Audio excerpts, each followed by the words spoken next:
I am Dr. Pratikat Doshi, consulting radiologist in Gujarat in Ahmedabad.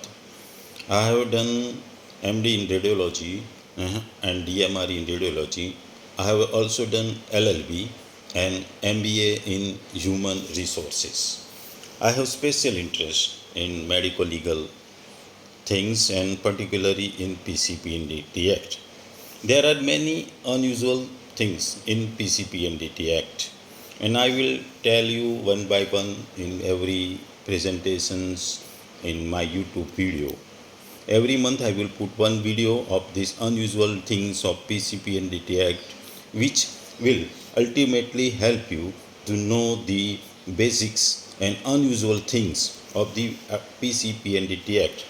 And ultimately, this my presentation will help in legal and many way to radiologist and sonologist. This Pc-Pndt Act is very draconian law for the sonologist and radiologist, and everyone should know the details about the Pc-Pndt Act. There is no excuse of not knowing the law.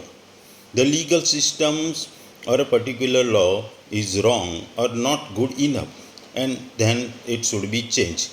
If that is against the law, then the law as is and as it is said in many journals, in many publications in worldwide. So many publications and journals says that law is an as when law is against people. In India, Parliament makes laws, and particularly the Rajya Sabha and Lok Sabha passes the law and acts. And these laws are implemented in nationwide by the executive branch of government. And ultimate interpretations of these new laws or act is done by the courts, particularly Supreme Court and High Court. In every law, the Supreme Court and High Court interpretation is final. Please subscribe and like my channel. Let's now discuss on Pc-Pndt Act. In Pc-Pndt Act, there is two definitions. One is embryo and one is fetus. So let's concentration on these two things. And on these two definitions, I will tell you what is the unusual things in laws, particularly in this act. And I will tell you more about this law and act. What is embryo? Embryo means developing human organisms after fertilization till the end of 8 weeks, means 56 days. So any pregnancy up to 56 days or 8 weeks is called an embryo. And another definition, a fetus. A fetus, what is fetus? The fetus means a human organism during the period of its development, beginning of 57 days and following fertilizations or creation, excluding any time in which its development has been suspended and ending at the birth. So any pregnancy after the 57 days till birth, or it's suspended before birth, is called fetus.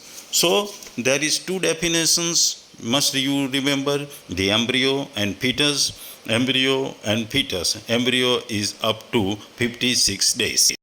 Now let's comes to our point, and this is Form F, Section D, the declarations of the patients and declarations by the doctors.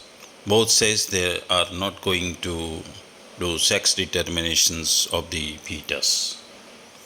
Most of doctors and sonologists suffers criminal charges due to the error in filling Form F, and this led to one of the common criminal complaint against most of radiologists and sonologists. So this section D gives declarations by the patient and by the doctors that they both are not going to do sex determination. But have you ever marked what is the declarations? This declaration is for the fetus, not for the embryo. So this declaration is for the pregnancy above 8 weeks, not for the embryo. The in embryo is the pregnancy is below 8 weeks, means 56 days or less, but this is for the above 8 weeks or more than 56 days. So, in short, in Form F, Section D, the declaration of patient and declaration of doctor both are for the fetus, not for embryo. So, let's conclude what it suggests. According to Pc-Pndt Act, it's impossible to detect sex of embryo as we not take declaration of patient or doctor for the embryo. Second, any form of error in case of embryo, you are not liable to punish for sex determination. As embryo, you cannot detect the sex of the embryo, so you are not liable to punish. Third thing, as we take the signature of patients and declaration of doctor before doing Pc-Pndt techniques. So if we do not know this is pregnancy, is fetus or embryo, so any signature in of patient or a declaration of doctor in case in case of embryo, it's valid. Is it right? Why not is against the act as the signature is for fetus and we take signature for embryo? So this is the main question. And fourth one is when there is not possible to detect the sex of the embryo, then why we needed to fill form F? Let's forget it. Why to fill form F for embryo? Why to waste so much money and so much time and so much stationery? So, if you like this, please subscribe and like my channel. I will put more this type of video in my YouTube channel. So please subscribe and like my videos. It will help to create more this type of video for you, and I will always ready to make this type of video. Thank you very much. Again, thank you very much.